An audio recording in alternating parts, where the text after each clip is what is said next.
Hello and welcome to our Workplace Pensions Reform webinar brought to you by ADP in association with Thomsons Online Benefits. My name is Karen Brett and I'm the Events Manager for ADP here in the UK. Just before we start, I'd like to explain the interface on your screen. The main window is where the presentation slides are displayed, and to the right of that you should see a Q&A box. At the end of the webinar, we'll have a Q&A session where you can type any questions that you might have in there. We'll also be tweeting live throughout and directly following the webinar, so if you'd like to join the conversation, please make sure you're following us at ADP_UK and use the hashtag ADPwebinar. ADP is one of the biggest business outsourcing solution providers in the world, offering a wide range of HR, payroll, time and attendance and employment screening services. Thomsons Online Benefits help organisations to create the best possible benefit schemes for their employees.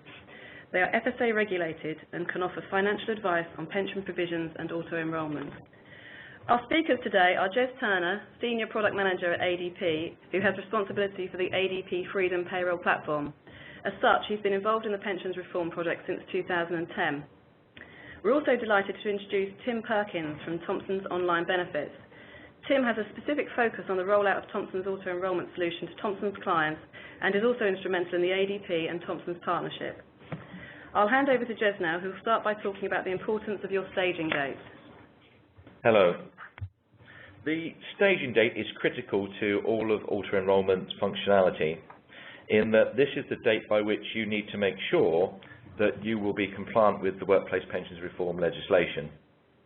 It's based upon your largest PAYE reference, and this is something which you should be, or you should have had a communication with from the pensions regulator. They are communicating to all employers 18 months prior to their staging date, and this is something which is based upon their PAYE reference size as at April 2012. If you are below 100 employees, you might not have heard from them by now, but if you're above 100 employees, you should have had some communication from them.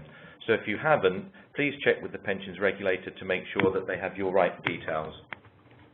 As I say, the staging date is based upon your PAYE employee count as at April 2012. And if you're not sure of what your staging date is, there is a good tool available on the pensions regulator's website which will enable you to check that. On this slide, it gives a number of staging dates based upon the PAYE reference size. These dates are only for guidance, so please check with the pensions regulator for actual dates. Yeah, Jes, I think if I could add, having represent Thomsons with a lot of our clients talking about auto-enrollment, one of the things that we're constantly surprised at is how many organisations aren't necessarily entirely sure when their staging dates are. And I think a lot of the confusion comes from that point you made about the staging date being relevant to an employer's largest PAYE as at April 2012. Of course, businesses change, there's disposal, there's acquisitions, they grow, they shrink. And so for a lot of organisations, they potentially lost track of exactly when their staging date is. And as you mentioned, that is the key date. Yeah, these dates are for guidance, as I say, and they must check the pensions regulator website to get the actual date for their staging. If we look at the categories, this is something else which also causes confusion, in that there are only three types of worker. So you have an entitled worker, a non-eligible job holder, and an eligible job holder.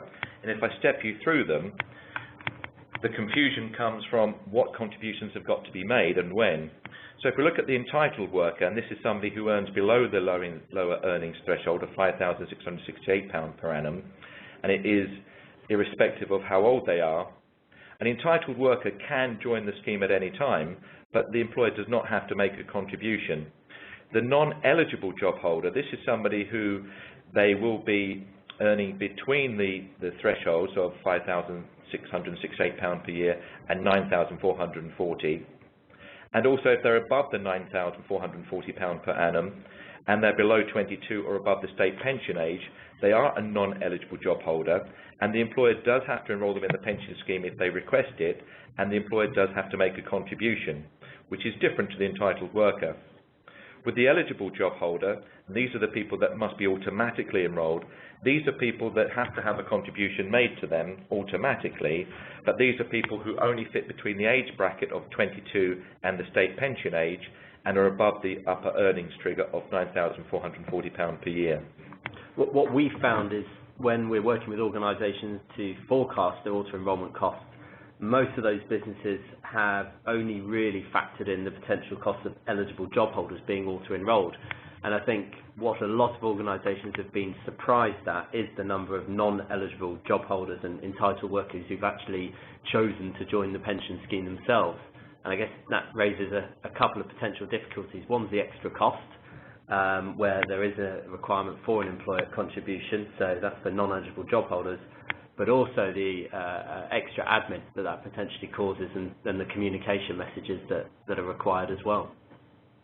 That is a very interesting point, Tim, because from personal experience talking to a number of our clients, they are not expecting the non-eligible job holders to be opting in. They expect that to be a low rate. They are talking about eligible job holders opting out, but the non-eligible job holders is something which I think they're not factoring into this.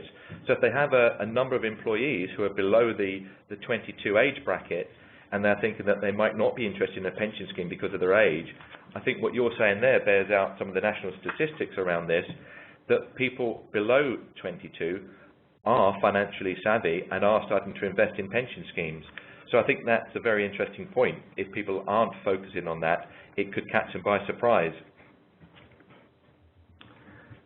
So certainly when we're talking to organisations, one of the biggest challenges we're having is getting people to realise a couple of things. Firstly, what needs to happen every month in terms of auto-enrolment, and then secondly, getting clients to appreciate that this is actually a rolling process. It's something that needs to be continued every month or every week in the case of weekly paid employees. And I think this diagram that we've put together probably summarises it about as simply as we've been able to. So essentially there's 5 stages to the process that an employer is going to have to roll every month.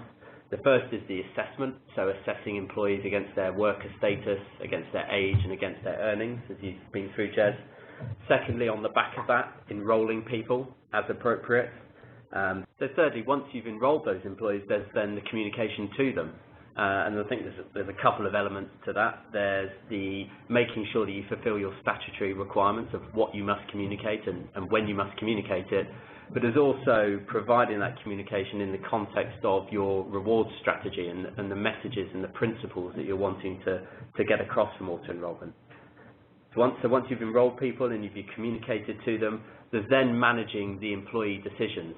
So those employees who potentially want to opt out, similarly those employees who haven't been auto-enrolled but want to join themselves, there's facilitating that before, at the end of that process, then reporting those decisions. So reporting that to the pension provider so they know who's joined, and reporting that back to payroll so you know which deductions to make. And I'd say that's a virtuous circle really that needs to be completed in line with every payroll cycle that you run. I think that's a very good way of looking at it, Tim, and when you look at it that way, it does look relatively straightforward and simple. We know from experience, though, that the complexities come from the individual employer's requirement. So when we're looking at the countdown to staging, as we're calling it, for different employers, some employers, some of our clients have found it very straightforward, but the majority of them have found it very complicated. So if we take it through one step at a time then, the things you should already have done by now. And the first thing that we think you need to have done is plan your strategy. So this means engage with key decision makers, reviewed your pension arrangements, make sure you understand what it is you need to do. The second thing that you need to do, which is also very key, is assess your workforce. So this means identifying which employees will be eligible for auto-enrolment, but also identifying those employees which were non-eligible or entitled workers, because these could also have an impact. If you look at reviewing your pension arrangements, you need to understand that even if you have a pension in place at the moment, it might not be satisfactory for what you want moving forwards. And if I could pick up on that point, Jes, our research shows that actually 70% of schemes fail the auto-enrolment qualification criteria. And I think what's even more worrying is that I think from our research about 3/4 of that 70%, those employees don't actually realise that they fail that criteria. There's all sorts of elements that you need to achieve. So from the complexity of making sure that your scheme is tax registered in the UK, right through to making sure that it's simple for somebody to join and employees don't, for example, have to make any decisions around their investment. Those are two examples of the qualification criteria that need to be met that many organisations really haven't got a grip of yet. I think it's also worth noting that we work with a lot of organisations who take great pride in their pension schemes, and many of those employers have gone to the time and expense of getting accreditation by the Pensions Quality Mark, which is an independent kind of stamp of approval. Unfortunately, that doesn't necessarily mean you automatically meet that qualification criteria already. So I think the key point is don't assume your scheme is appropriate, and you should allow at least 3 months to really go through that review and process and make any changes accordingly. That's fascinating, because a lot of clients that we've been speaking to have assumed that their pension that is in place at the moment is a compliant pension. They can use that going forwards. If that's not the case, then the fourth point which I've got here, which is assess the potential cost and plan ahead, it makes it even more crucial, because they need to assess the potential cost for maybe setting up a new pension scheme. They cannot just assume that if they have a pension in place at the moment, that's what they can use moving forwards. So the costs, I think, are not just employer contributions and administrative costs, which I would say might be fairly obvious, but also the potential cost for setting up a new pension scheme and the administration around that. Yeah, and I guess linked to that, we found a number of employers who've actually, when they've engaged with their provider, they've found that their provider won't actually necessarily accept the potential people that they're going to auto-enroll. So what we found in the past is that traditionally providers, so the likes of Aviva's or Aegon or Scottish Widows, Legal and General, those types of people, traditionally they've only really focused on pension members. However, as you'd expect with auto-enrollment, the wider population becomes more relevant to them. And we've seen some cases where the providers aren't prepared to accept that wider population. So that could mean that an employer needs to set up a secondary scheme as a worst case scenario. I guess the alternative would be that they need to negotiate hard with that provider to ensure that they do accept the wider population. We've also found some cases where the provider will accept the wider population, but they're on different terms. So what we mean by that is there's a different charging structure. So you might find for those people who are already in the pension, perhaps they have an annual management charge of 0.5%, but for those people who are auto-enrolled, in order for the provider to maintain their profit, they're charging a 1% annual management charge. So all of these things need to be thought through early on. The longer you've got to negotiate with the providers, the better deal you're going to have. And don't assume that the provider in the scheme you've got will suffice. Indeed, so the potential cost that we're looking at here could go up depending on the situation that they find themselves in. The final point that I want to raise here is the communication that needs to be sent out to all employees, irrespective of what their status is. I mean, this is something which would be going throughout the process, but there are a number of things that have to be done from a compliance point of view which you need to be aware of as an employer, and different times that you need to communicate. But also, Tim, something that we've spoken about previously is your experience in the real world of this. Yes, a very good point. There are some statutory guidelines of what you must communicate, and as I mentioned before, exactly when you must communicate that. But I think in reality, most employers are wanting to go above and beyond. They're wanting to provide some relevant context. They're wanting to build it into perhaps their total reward or their flexible benefit scheme that they're offering. So just reproducing the statutory minimum in terms of communication doesn't really fit the bill. They actually want to make it more personalised and more relevant to their employees. And as with the scheme review, this takes time. Okay, thanks, Tim. It's very interesting to hear real life experience. If we go on to the next slide with the what should you be doing, so these are things you should be doing now ahead of your staging date. Again, we go back to the assessment of your workforce. This is something that you do need to do on an ongoing basis. People's salaries change, people's age changes, people opt in, they might opt out of a pension scheme. So this is crucial to enable you to do a proper assessment of the potential costs. We've said before about the things that might catch you on the hop with regards to the costs, but the assessment of the workforce is key to that. You need to understand the movement of your workforce, and if those people are eligible and already in a pension scheme, or non-eligible and already in a pension scheme, it's key to understand that. I think the good point to raise here is around actually using the regulations to fit your criteria as an employer. So what some of our listeners may be aware of is that there's actually 4 different definitions of earnings that you can use in terms of employees' contributions. And what most organisations don't seem to be aware of is you can actually mix and match. You can use different definitions of earnings for different groups of employees. So it may be that for a large group of potentially low-paid workers, many of whom aren't in the pension, you use qualifying earnings as the contribution basis. Meanwhile, senior management, where earnings are potentially higher and people are already in the pension, it may make sense to use just your basic salary definition.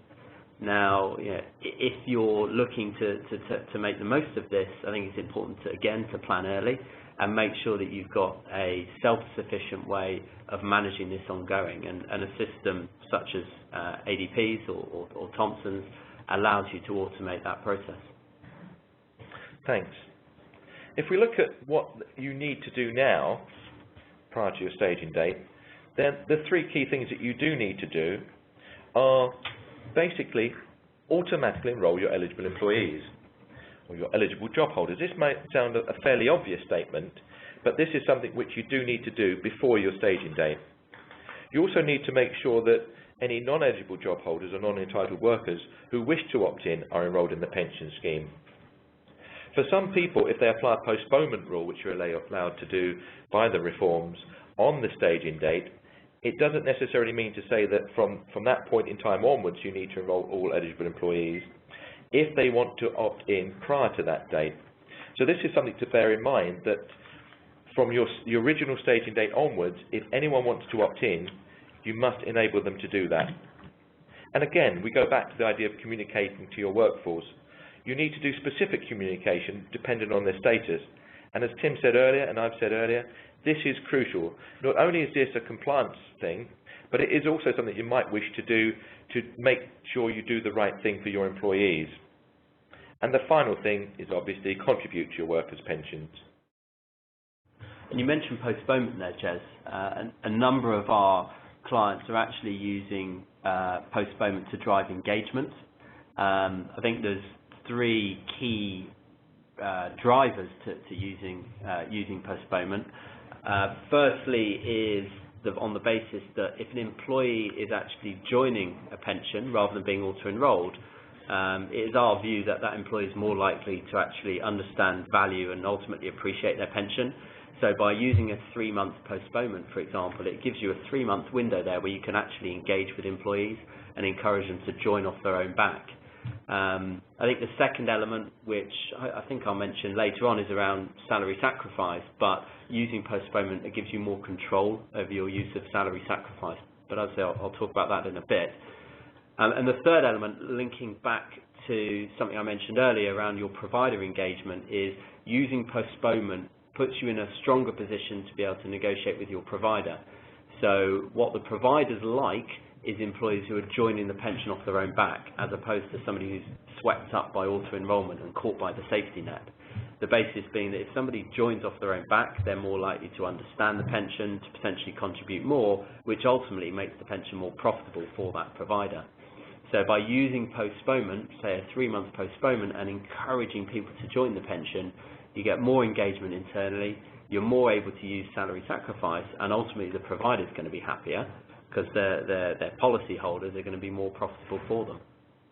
So employers who look at this as only as a negative thing, as being a potential financial cost to them, I think what you're saying here, Tim, is that some employers are looking upon this as a positive thing to engage with their workforce, and if you have a more engaged workforce, then it means that those people are likely to stay longer, which is what the pension provider wants as well. They want people to stay in the pension for longer. Yeah, absolutely. I think engagement and value is a key point. The majority of our clients choose to work with us because they see that they're spending an enormous amount on benefits, and particularly pension, and they want to get some return on that investment. And I think auto-enrollment for them is really seen as another element of a reward strategy which values and rewards employees. And I guess the nirvana is that those people who end up in the pension really see it as a benefit as opposed to a tax. Yeah, which is very interesting because it's becoming more obvious to employees now, I think, certainly with the television efforts, about the pension. So they're more aware of what their pensions provider does and what their employer is doing as far as pensions are concerned. If we also look at the contributions, I know that at the moment there are guidelines as to what the minimum contribution can be. And I think, as you've mentioned earlier, Tim, as far as employee engagement is concerned, they may wish to pay more as an employer into that, and that will help with engagement as well. They don't have to meet they have to meet the requirements, but they can exceed the requirements as well. Absolutely. I think the auto-enrolment contribution levels, they're a great start, but at the same time, they're not going to give anybody the lap of luxury that they might hope for in retirement. So I think for our clients' perspective, it's about letting employees know that starting a pension is a good thing, but actually you need to potentially contribute more. And there's lots of tools to enable people to do that. I think that also leads us on to salary sacrifice, which a lot of organisations in the UK now rely on. And what some of those organisations don't necessarily realise is that you can't auto-enrol on salary sacrifice. So many employers will currently rely on salary sacrifice to offset some of their costs, and indeed some of their potential forecasting of the costs of auto-enrolment will rely on salary sacrifice. But actually, to use salary sacrifice, you need to be a bit cute with how you do that with auto-enrolment. You can't just auto-enroll in. Now, there's three key options for employers. The first is that they introduce contractual enrolment. So rather than relying on legislative auto-enrolment, they make joining the pension scheme a contractual requirement, and under that basis you can make salary sacrifice the default. But that, of course, is quite expensive, and it will result in people being in the pension who aren't going to appreciate it. So you have to question whether that's worth it. The second option would be, as I mentioned a moment ago, using postponement. By using postponement and encouraging people to join the pension, you can make salary sacrifice the norm and the default then, and therefore is a key driver for many businesses. The third option of using salary sacrifice around auto-enrolment is to wait until people are in the pension scheme. So once they've been auto-enrolled, then maybe the month or 2 months after that, then engaging with those people, letting them know there's a more tax-efficient way for them to contribute, and trying to convince them to revert from a net contribution to a salary sacrifice contribution. But depending on engagement, that's going to have limited success. So I think the key point here is don't assume that you can auto-enroll in salary sacrifice, particularly if your financial projections have been based on that. Again, very interesting, Tim. Thank you. The thing that I'd raise here as well is that the more the employer does pay into the pension scheme, the compliance will change in time. So if they only meet the minimum at the moment, then in 3, 4, 5 years' time, when the compliance does change, then it makes it harder for them to up the ante on it. Whereas if they put into a better pension scheme now, it means they won't notice the difference in the future. If we move on to the last stage then, this is after the staging date. So once you've enrolled all your eligible employees automatically, you've enrolled all of the non-eligible employees who want to opt in, then what do you need to keep on doing? And this goes back to the basic principles that we spoke about earlier. So in simple forms, it's basically continue to assess your workforce every pay period. You need to automatically enroll your eligible job holders into the compliant pension scheme, as we say, and you also need to continue to communicate to your workforce. And also the final one, which we've just covered off with the various options, are you need to contribute to your workers' pensions. So these are the things which go on as a recurring process, pay period, pay period, pay period. You mentioned there, Jes, about communicating to employees and actually contributing to them. The next question for many businesses, or the next item that they need to explore as part of auto-enrolment, is actually looking at the underlying investment. So as many of our listeners will know, the majority of schemes have a default fund, and for a lot of businesses they're actually using auto-enrolment as the trigger to review that. I think there's a chain of thought, there's a principle that if somebody's choosing to join the pension scheme, then perhaps they've got a different level of understanding or a different attitude to risk than somebody who's swept up by auto-enrolment. So many of our businesses are actually putting in a couple of default funds, one for people who choose to join the pension scheme, and then another potentially more low risk for people who end up in the pension scheme via auto-enrollment. Again, the common theme here, it takes quite a long time to get these things designed properly, particularly if you have a pension governance committee. So my advice and guidance to employers is to start looking at this early, potentially at that same stage as reviewing your pension provider. I think also another interesting point is looking at opt-out rates.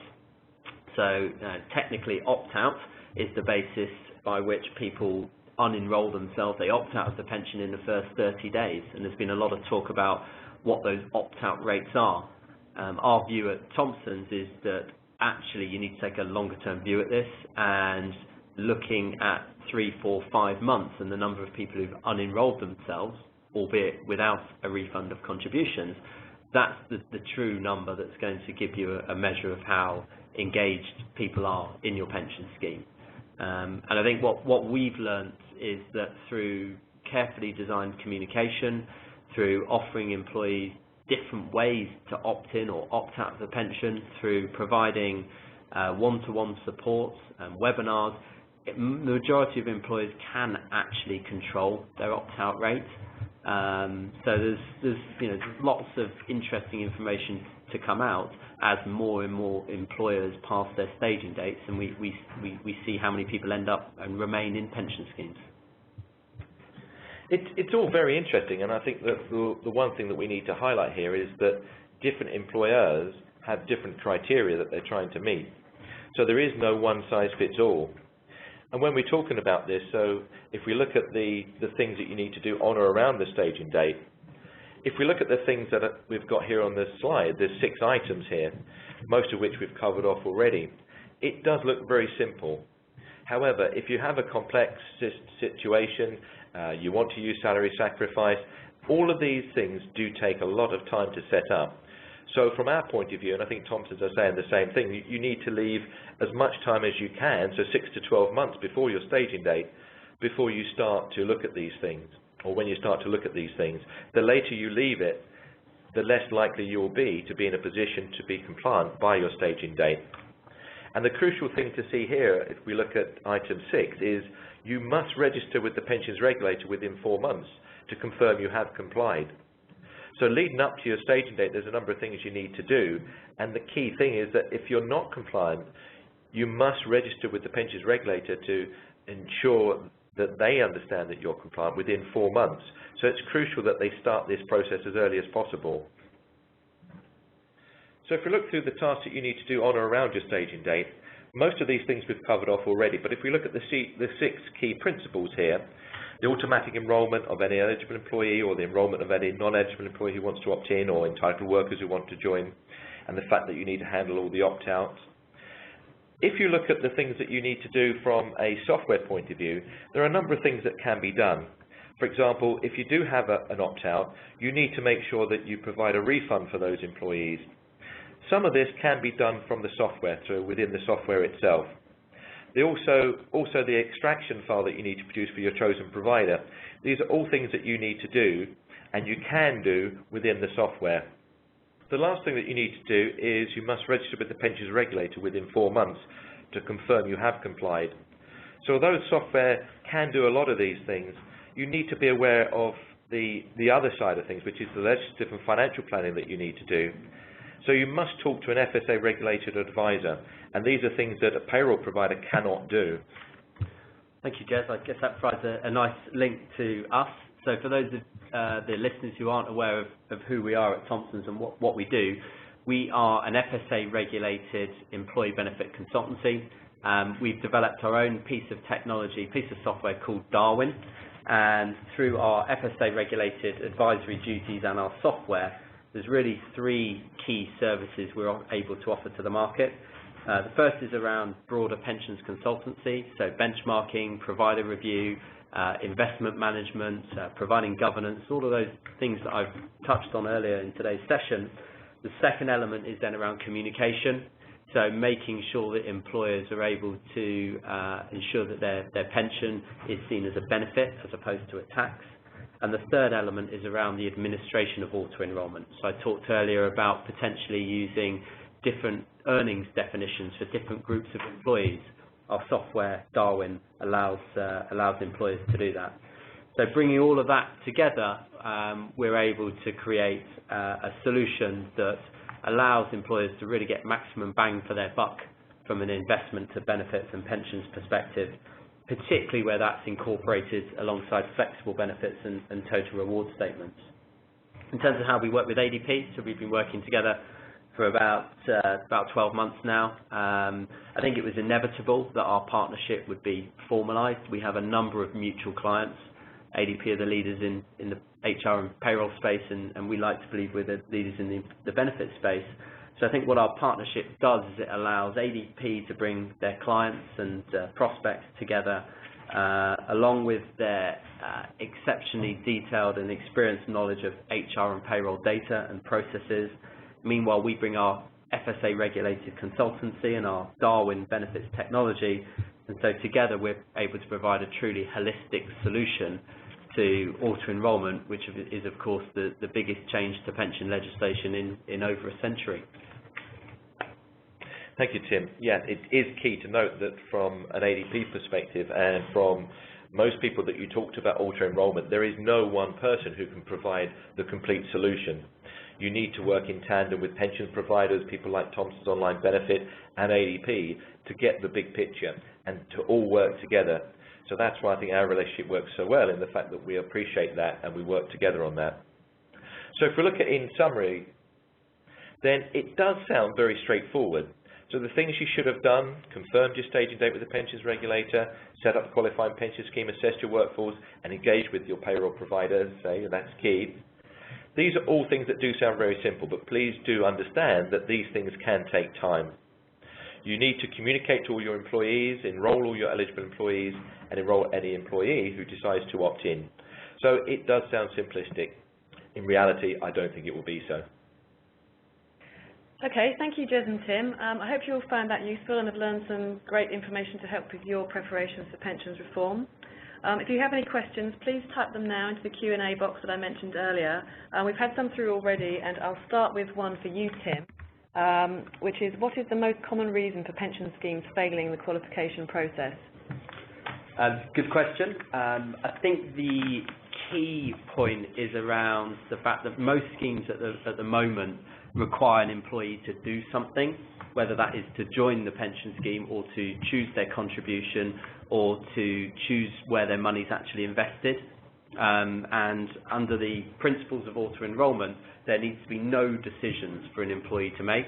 They need to literally just be streamlined and accelerated into the pension scheme. So making sure that the scheme, the communication, the processes remove all decision-making from the employee is the key and most common reason that an employer may fail that criteria. Okay, thanks.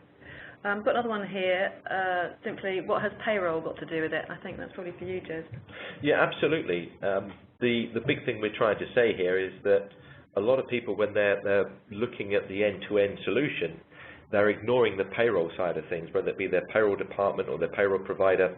What we're trying to say is that you need to engage with the payroll provider, so for example ADP, to make sure that we're with you every step of the way to help you with things like the assessment of your workforce. If you look at the assessment of your workforce, it's based on age, which can come from most HR systems, but it's also key around the actual earnings. And if you look at the earnings trigger point, the only way you can actually find out for sure what the actual earnings are for a particular employee are through payroll. So that's why we think that payroll is key to this, because we're the start of the whole process. You need to assess your workforce, and the only place that you can really do that with any degree of accuracy is through payroll. Okay, thanks, Jes. Another one here. You mentioned that our pension provider may not accept new joiners. Given the new legislation and obligations on employers, are they really allowed to do that? Unfortunately so. Not many employers actually read the full small print from their pension providers, and indeed many pensions have been set up for 10, 15, 20 years. But in simple form, the pension provider is able to actually reject some people joining the scheme, and auto-enrollment and the potential issues that raises for pension providers in terms of profitability, we've seen many providers doing that. Okay. Next question says, we're working with our pension provider and will be staging shortly. It appears that the solution we have will have some manual workarounds. Is that normal from your experience? Is it normal based on where we are and the fact that auto-enrollment seems to have caught many providers by surprise? I think we have seen a couple of cases where that's come up. We've actually provide flexible benefits solutions for 3 of the main pension providers, and all 3 of those have actually chosen to use our auto-enrollment solution as opposed to the solution they're providing to their clients. So do I think longer term that processes will rely on manual elements? No, I don't. But I think whilst a lot of providers really get a grip of auto-enrollment and what it means, I think some manual intervention is inevitable. Okay, I think this is another one for you, Tim, actually. Does automatic enrolment apply to workers who are employed on a casual or freelance basis? Potentially, yes. Unfortunately, no 2 cases are the same. It comes down in many cases to legal interpretation.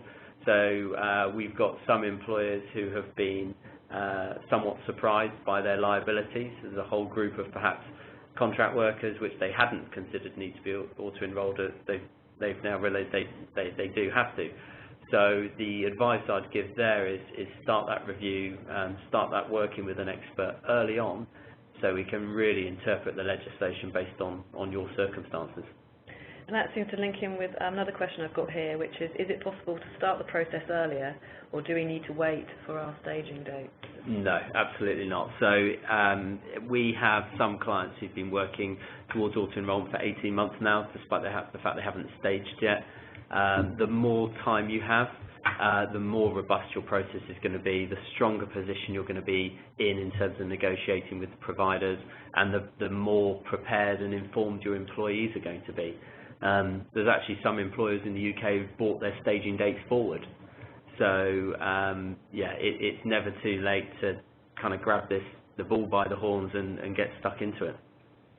Okay, that's great, but I'm afraid that's all the time we have for questions in this session. If you have submitted a question that hasn't been answered, we will email you directly with a response.